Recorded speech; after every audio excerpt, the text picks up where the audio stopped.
What's up, everybody? Chris coming to you from Salty Island, and it's been a hot minute since I've done videos for hobbying, but recently some previews from GW kind of got the inspirational juices flowing again, and I both wanted to talk about something that I really enjoyed last edition, and as the title implies, that is Crusade mode. I really enjoyed Crusade mode last edition. I will say that I've heard a lot of the previous complaints about Crusade mode, like it's a little bookkeep heavy, totally not wrong.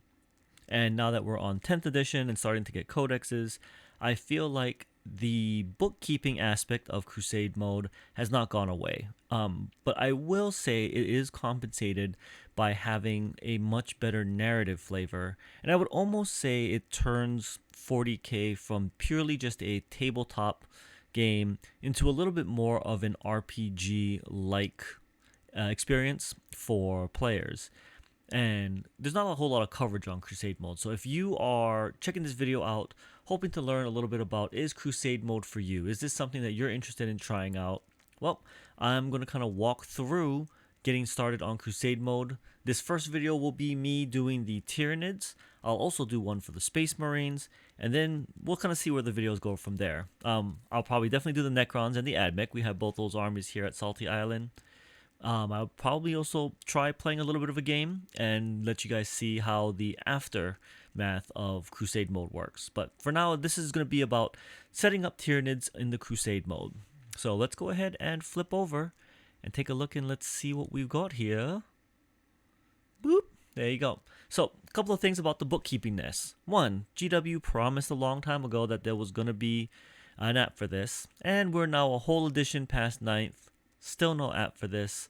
So at this point, I just went ahead and figured it out myself. What you see here is a quick little Excel sheet up on Google Docs. I will have a link down in the description below. If you just want to click on this document, use it for yourself. It's really bare bones and straightforward, but it's going to track all the basic information that you're going to want. You can print these sheets out. You can just copy paste them to give yourself as many as you need. And you can use it to track your crusade. That takes the first element of it. And I'll go over some other tips and tricks of how to manage crusade in my experience a little bit better for anybody who's just starting out. Or if you already play crusade, maybe some of these will be useful to you. And in that case, that's pretty awesome. So, first thing you need to do is you need to pick an army. And in our case, we're going to start with the brand new Tyranids that I've been showing off on the channel. I painted them on stream and they're completed.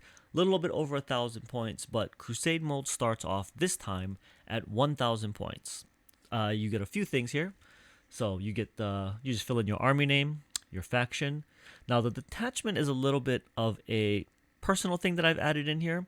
The main thing on this version of Crusade mode, because we have multiple detachments that are an option in the Codex, you're not locked to any one detachment. And as your Crusade force grows, you can pretty much freely choose any detachment you want to field and any with any of the models that you want to field for whatever game you want. So as your collection might grow, as your Crusade might grow, you'll probably get up to like 2,000 points, 3,000 points, whatever.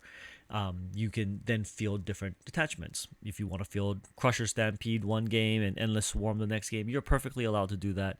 It's the detachments, kind of like how they are implied in the book, are not limited to any one force. They're just different ways that forces can go to war, and no one force is so restrictive that, like, the Space Marines is a perfect example, right? White Scars aren't the only Space Marines who know how to use bikes. That's dumb. Anybody can use bikes, and White Scars are also perfectly capable of getting off their bikes and fighting in any means that they deem appropriate for the type of battle that they're going to be participating in. So, I personally like that. I know that some people like the detachments to be fixed to the armies, but I always thought, I was like, well, if I want to play Blood Angels and I have some bikes, are they too stupid to get on their bikes? No, they're obviously not. They'll figure it out, and that's kind of how it works. Tyranids especially. Tyranids are the hive mind will send whatever it needs to get the job done. So, the detachment here is more of a personal flavor. If you just want to stick to one detachment, you can fill it in here. You can also fill in these info with whatever you feel like. You've also got an RP log.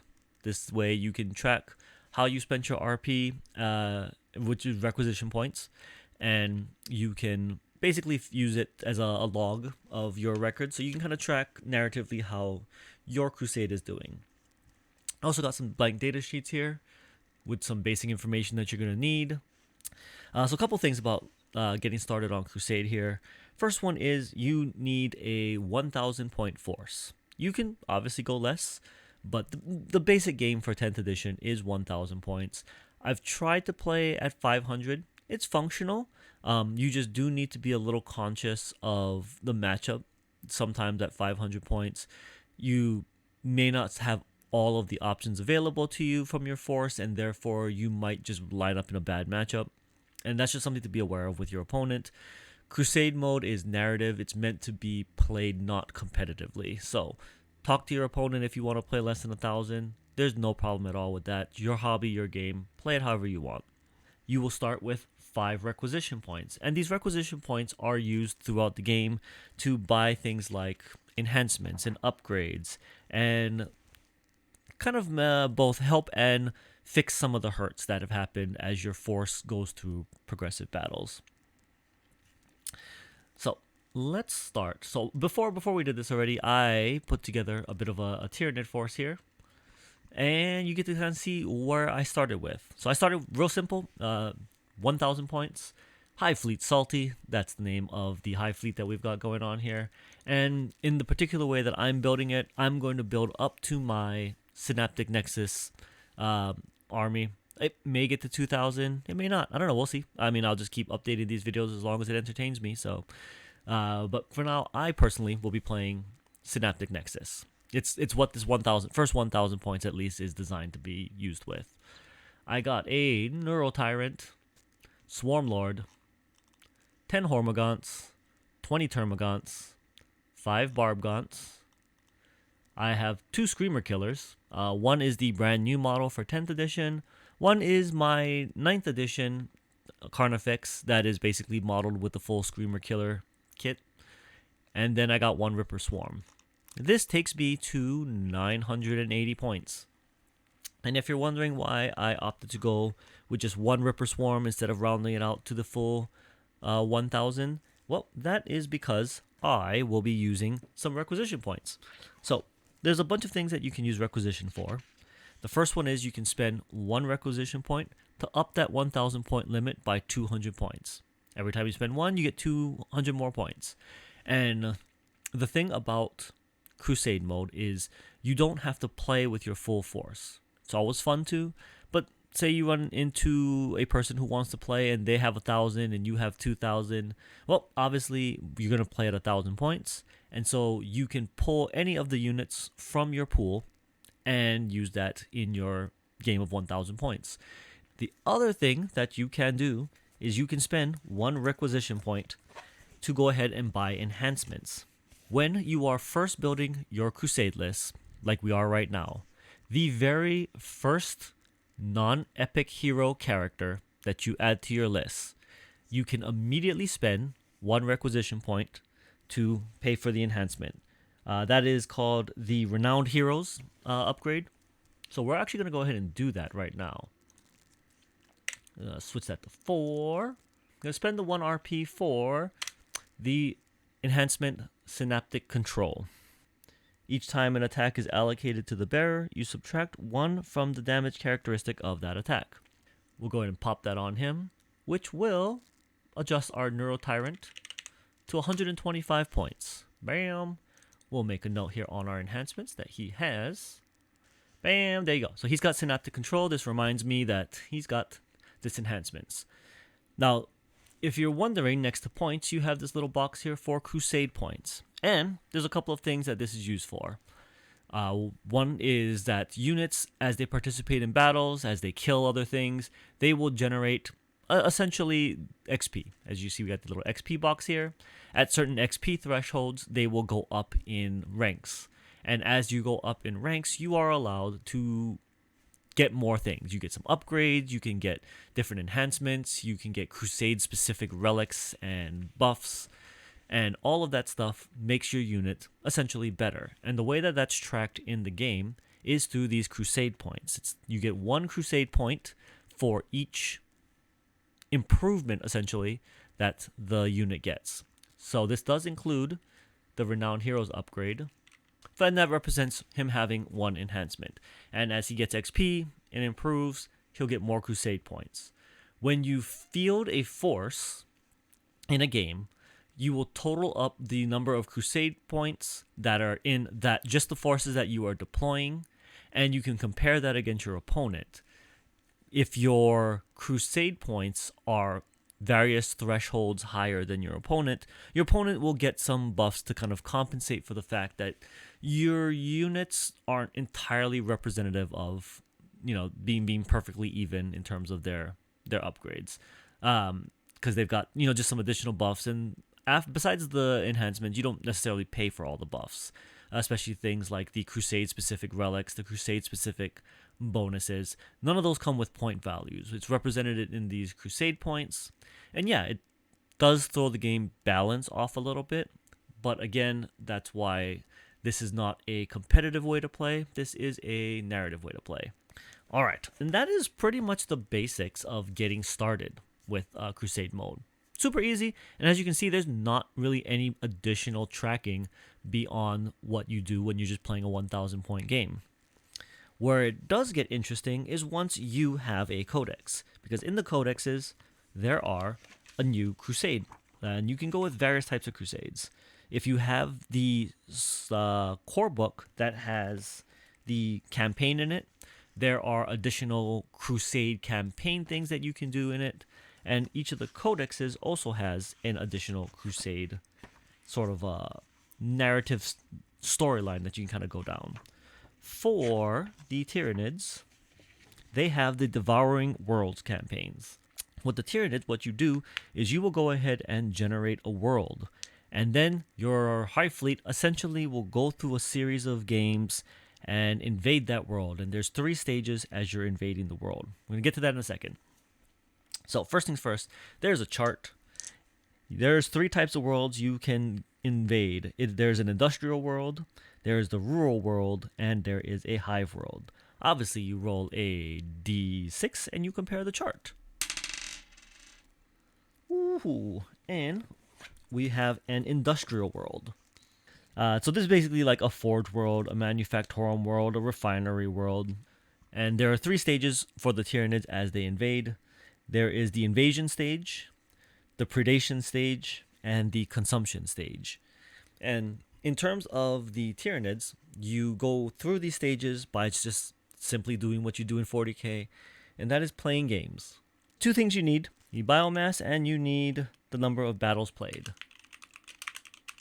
And you need to basically meet certain thresholds in order to progress through the stages. Now, with the industrial world, there is a chart, basically going to explain it all to you. The invasion world, you need 3 biomass in the first phase. Then you need plus D3 to clear the predation stage. So we're going to add plus D3. So that's 1 more. And then the consumption stage needs 3 more. Okay, there we go. 3, 1, 3.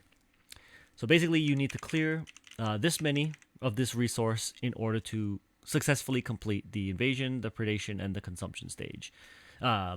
You basically get 1 biomass whenever you win a game, and then you lose a biomass whenever you lose a game. Pretty straightforward. You just gotta play games and try and win. There is also a required number of battles played. This is just a minimum number of battles played in order to clear this particular stage. On an industrial world, invasion takes 2d3, which is 2 for me. Nice. Predation takes 4, and consumption takes 5.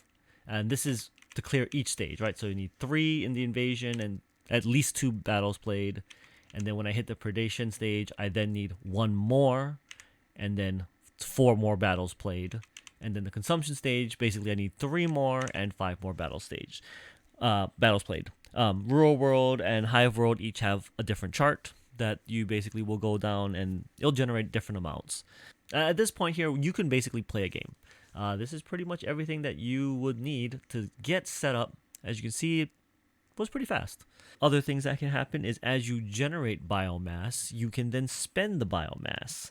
The biomass can be used to also do things like increase the limit of your forces. You can morph your creatures, like say you wanted to morph a unit into a different one, like you wanted a non-winged hive tyrant and you wanted to morph it into having wings. You can do that without basically generating a whole new unit and losing all your XP.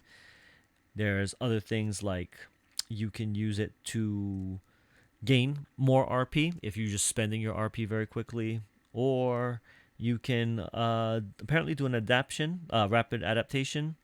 You can use it to change some of the buffs that you narratively will acquire.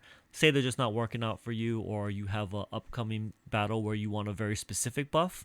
You can spend some of that biomass to essentially morph your units. Very Tyranid, very that high fleet adaptation thematicness.